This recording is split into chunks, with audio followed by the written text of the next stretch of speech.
Evelyn Parker was detained by a racist cop simply for resting on a bench. A crowd watched as her son, a prominent lawyer, rushed to stop the injustice. But what happened next shocked everyone. Let's start from the beginning. Evelyn Parker, an elderly black woman, slowly walked through the wide marble corridors of the mall. The day had been long and exhausting. She had visited several stores, bought groceries, and was now headed for the exit, feeling her legs give out after all the walking. In her hands were two heavy bags, each seeming to grow heavier with every step. Groceries, household items. They were pulling her down, and the urge to find a place to sit and rest was getting stronger by the minute. Looking around, she spotted an empty bench near a small cafe located next to a fountain, which was a popular spot for visitors. It seemed like the perfect place for a short break. Evelyn made her way there, taking her time so as not to strain herself. She carefully set her bags on the floor and slowly lowered herself onto the bench, feeling the tension in her back ease slightly. A soft sigh of relief escaped her lips. For a few moments, she closed her eyes, trying to relax, enjoying brief moments of calm amidst the hustle and bustle around her. It seemed as if the world slowed down a bit. People rushed with their shopping bags, children laughed by the fountain, but she just sat, allowing herself a moment to rest. However, she didn't notice that Officer Gregson had been watching her closely for several minutes. He was a tall white man who had been patrolling the mall for years. His job was to keep order and prevent any potential incidents. When he first noticed Evelyn among the shoppers, his attention to her grew sharper. Her tired appearance, bags under her eyes, old coat, and heavy bags immediately caught his eye. To him, she seemed out of place among all the well-groomed, hurried shoppers. When Evelyn sat down on the bench, Gregson noticed that she had stayed in one place longer than he thought necessary for a simple rest. He had seen her earlier, in other parts of the mall, and now his suspicions grew. He decided her behavior warranted further investigation.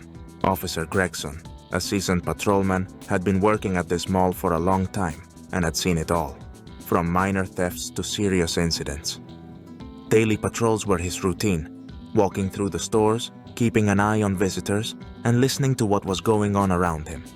His job was to maintain order and prevent any potential disruptions. On this day, everything seemed normal until his attention was drawn to an elderly woman sitting on a bench near the cafe. It was Evelyn Parker, whom he had seen several times earlier that day in different parts of the mall. She was always alone, not speaking to other visitors, and this struck him as odd. Although she looked tired and seemed to be simply resting, a sense of unease stirred in Gregson's mind. His experience and intuition often helped him notice the slightest deviations from the norm, and this time, his focus was on Evelyn. She had been sitting in one place longer than was usual for shoppers. In her hands were heavy bags of groceries, but instead of continuing her shopping or heading home, she just sat, seemingly waiting for something. This raised Gregson's suspicions. His gaze swept over her figure, modest clothing, an old coat, tired eyes. On the surface, she didn't seem like a threat, but Gregson wasn't one to trust appearances. He recalled recent cases where elderly people had been involved in petty thefts, using their age as a cover to divert attention. These thoughts only deepened his suspicions. He positioned himself near a nearby column, not taking his eyes off Evelyn, deciding to observe her further, ready to step in if her actions seemed even more suspicious. Not taking his eyes off Evelyn, Officer Gregson decided to act. His steps were slow and calculated, as if he was trying not to draw unnecessary attention. As he approached the bench where Evelyn sat, his inner suspicions continued to grow. He mentally prepared for any reaction, though outwardly the situation seemed quite harmless. When he reached the bench, Evelyn noticed his figure out of the corner of her eye, but didn't think much of it. She was confident she was just resting, like any other shopper at the mall. However, Officer Gregson stopped directly in front of her, making it clear that his presence was intentional. He leaned slightly forward, as if trying to peer directly into her face, casting a shadow over her, which caused a slight feeling of unease in Evelyn. "Can I ask what you're doing here?" Gregson said coldly, with an obvious note of suspicion in his voice. He spoke as if he was addressing not an elderly person, but someone caught in illegal activity. The question was direct, almost harsh, immediately throwing Evelyn off balance. She froze for a moment, trying to understand why a police officer had approached her and what she could have done wrong. Feeling a bit confused, she looked at Gregson with bewilderment and, still not grasping the situation, calmly responded, "I'm just resting. I bought groceries and sat down for a minute to rest." Her words were honest, but Gregson's tone remained skeptical. He briefly glanced at her bags, as if trying to find something that could confirm his suspicions.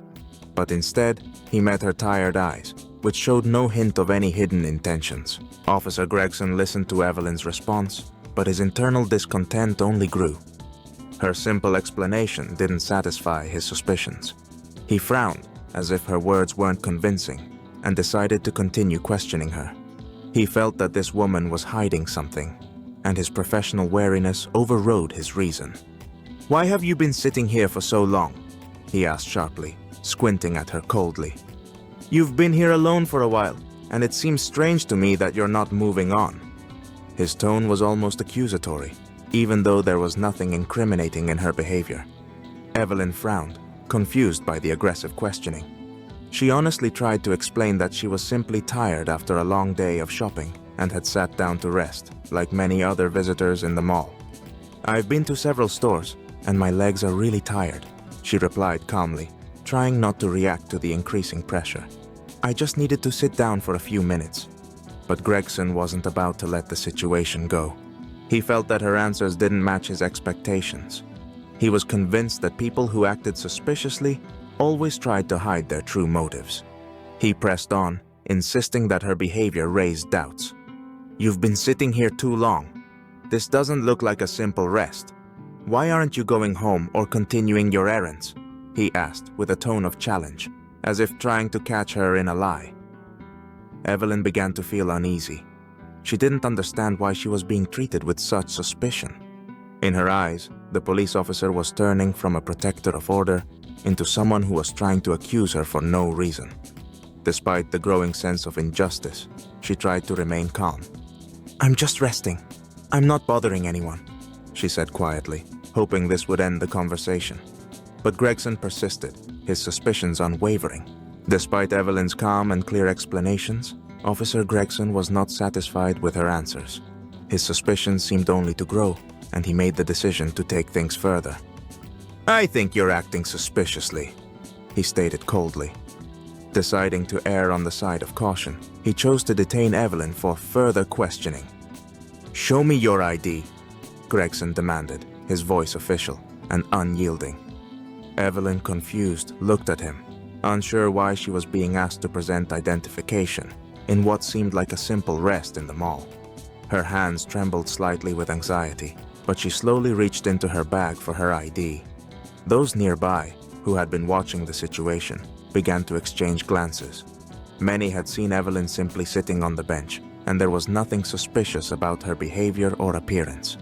One bystander, a middle-aged man, whispered to his wife, "Why are they detaining her? She was just sitting like everyone else." With each passing second, the crowd around the bench grew larger, and more people began to question the situation, sensing an injustice. Gregson, noticing that people were paying attention to his actions, made another decision. He called for backup. For him, this was a routine step in such situations. "Maybe she'll need to be questioned more thoroughly," he thought, dialing his colleague through the radio. He felt that his actions were justified, but to the onlookers it was clear that this elderly woman posed no threat. The frustration among the crowd was growing. "This is unfair," a young woman nearby called out. Another man, holding a child in his arms, looked puzzled by what was happening. "Why does she need to show her ID? This is ridiculous." But despite the murmurs of the crowd, Gregson continued his actions, ignoring their reaction. Evelyn, feeling the tension growing around her, handed her ID to the officer with trembling hands. Her heart pounded with anxiety, but she hoped that this would all be over soon, and she could go home peacefully. As Gregson started the detention process, the crowd around them began to grow quickly. People nearby noticed what was happening and gathered around the bench where Evelyn was sitting. To many, it was clear that the woman posed no threat and had broken no rules. Their confusion and outrage grew by the second. "She was just sitting there!" a young woman standing a little distance away shouted, her voice trembling with indignation. Her words were immediately echoed by others. "Yeah, she didn't do anything wrong," added an older man who had been watching Evelyn rest. He was sure she was just tired, like many other shoppers in the mall. The crowd's reaction grew louder, and conversations about the apparent injustice spread. "So, you can't even sit in a mall anymore?" sarcastically asked a man in a leather jacket, watching the scene with visible irritation. Several people pulled out their phones and started recording the situation, capturing everything in case things took a serious turn. Gregson, standing in front of Evelyn, seemed oblivious to the growing discontent. His face remained expressionless, his actions mechanical. He was entirely focused on his duties, convinced that the detention was justified. He continued checking Evelyn's documents, acting as if he couldn't hear the crowd's comments. But the voices grew louder, and the tension increased. People sensed the injustice unfolding right in front of their eyes. "She didn't do anything!" yelled a middle-aged woman, who was beginning to worry that the situation might spiral out of control. A few people stepped closer, as if ready to intervene if the officer took things further. Gregson continued to ignore them. To him, the crowd was just background noise, something that shouldn't distract him from his duty. His goal was to complete the task at hand, regardless of the growing outrage around him. One bystander, a man in his 40s standing in the crowd and watching the scene, couldn't take it anymore. Overcome by a sense of injustice, he decided to act. Seeing that the elderly woman was struggling to handle the situation and being detained without valid reasons, he took a step forward. Approaching Evelyn, he quietly asked, "Excuse me, do you need to call someone? Are you okay?" Evelyn, feeling her nerves at the breaking point, didn't respond immediately. However, she knew the situation was getting out of hand, and she desperately needed help. With a trembling voice, she whispered, "Yes, please, my son, Mark. Please call him." Evelyn's hands shook as she gave the man her son's phone number. Despite being strangers, the man showed kindness and support at a crucial moment. The man quickly pulled out his phone and dialed the number. As the phone rang, he thought about how best to explain the situation. After a few rings, a voice on the other end answered. "Hello? Is this Mark?" the bystander asked. "Yes, this is him. What's going on?" Mark's voice already carried a hint of concern. The bystander took a deep breath and quickly explained. "I'm at the mall. Your mother, Mrs. Parker, is being detained by a police officer for no apparent reason. She was just sitting on a bench, and then this all started. It seems like something unfair is happening." There was a pause on the other end of the line before Mark's voice changed, becoming firm and serious. "What? My mother is being detained? Thank you for telling me. I'm on my way," he said, his words calm but laced with growing anger. Mark was a well-known figure in the city, and this situation was unimaginable to him. He couldn't believe that his mother, who had harmed no one, was caught up in such a scenario. After the call ended, the kind stranger returned to Evelyn, offering her a reassuring smile. "Your son is on his way. Everything's going to be okay," he said softly, noticing how her face relaxed slightly at his comforting words. Evelyn nodded gratefully, though her heart was still heavy with anxiety. Mark sped to the mall, his heart racing. He couldn't believe his mother was being detained without reason. As soon as he got out of the car, his eyes immediately found the bench where his mother, Evelyn, sat. She looked small and vulnerable, surrounded by a crowd of onlookers and the police. Mark felt his anger boil inside. Quickly approaching the scene, he headed straight for Officer Gregson. His steps were firm, his gaze sharp and determined. As he got closer, the tension in the air only grew. The crowd leaned in, waiting to see what would happen next. "Why are you detaining my mother?" Mark demanded, his voice trembling with anger, though he was trying his best to stay composed. His words came out as a challenge, and the onlookers, who had already begun to doubt the fairness of Gregson's actions, murmured in agreement, their gazes full of judgment. At first, Officer Gregson barely acknowledged Mark's presence. To him, this was just another concerned relative trying to interfere in the process. He glanced briefly at Mark and responded curtly, Your mother has been sitting here for an unusually long time, and I decided a check was necessary. He spoke as if this was a routine procedure. However, when Mark stepped closer and locked eyes with the officer, Gregson started to recognize something familiar in his face. For a few moments, the officer tried to connect the dots, and suddenly it hit him. This wasn't just any concerned son. This was Mark Parker, a respected civil rights attorney who had successfully defended many cases in court, including several high-profile ones against the police. Gregson knew his reputation and realized the situation was becoming far more serious than he had anticipated. Gregson's confidence wavered instantly. A chill ran down his spine. He hadn't expected Mark's intervention to bring his actions into question. Now, realizing this could escalate to a much higher level, Gregson began to doubt whether detaining the elderly woman was the right decision. Mark stared directly into Gregson's eyes, then firmly said, "I'm a civil rights attorney, and right now you're detaining my mother without any legal grounds." His words landed like a lightning bolt, striking both Gregson and the crowd around them. This wasn't just a statement. It was a direct challenge to the officer's actions, and Gregson understood that the situation had just taken a much more serious turn. The crowd, which had been quietly watching, began to cheer Mark on. People whispered among themselves, expressing approval for his words. "That's Attorney Parker. He's right," someone from the crowd shouted, and even more people voiced their support for Mark, their voices growing louder. They had sensed the injustice and now felt certain that the officer's actions were unjustified. Gregson, realizing that the man standing in front of him was no ordinary person but a well-known lawyer, knew he had made a serious mistake. All his previous suspicions about Evelyn now seemed unfounded and hasty. He looked at her, an elderly, tired woman who had simply wanted to rest after a long day of shopping, and realized that his actions had not only been inappropriate, but could also have severe consequences for his career. The crowd around them continued to swell, and the murmurs of discontent turned into outright disapproval. Gregson could feel the tension building, and knew that the situation could spiral out of control if he didn't take action. He took a step back, his confidence completely gone. Now, he saw not a suspicious figure, but a woman he had unjustly detained without cause. "I may have acted too quickly," Gregson muttered, his voice losing its earlier firmness. He began to realize that pushing further would only make things worse. "This detention was unnecessary," he admitted, taking another step back, feeling the eyes of the crowd on him. His actions now seemed excessive, even to himself. After admitting his mistake, Officer Gregson quickly returned Evelyn's documents, doing his best to defuse the situation.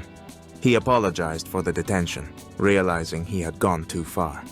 Mark watched his every move, and only when his mother was fully released did he turn back to the crowd, who continued to watch closely. "My mother was treated unfairly," Mark announced loudly, scanning the crowd. "I will not let this incident go unaddressed. The actions of this officer will be investigated." His voice was firm and resolute, a promise to seek justice. The crowd erupted in applause. They supported Mark and his pursuit of fairness. Many had witnessed the injustice firsthand, and their joy at the resolution in Evelyn's favor was palpable. Although Officer Gregson was allowed to walk away without further charges at the moment, he knew his actions would now be scrutinized at a higher level. He nodded silently, feeling growing concern for his future, and walked away, leaving the crowd and Evelyn behind. Evelyn, still somewhat shaken, finally breathed a sigh of relief.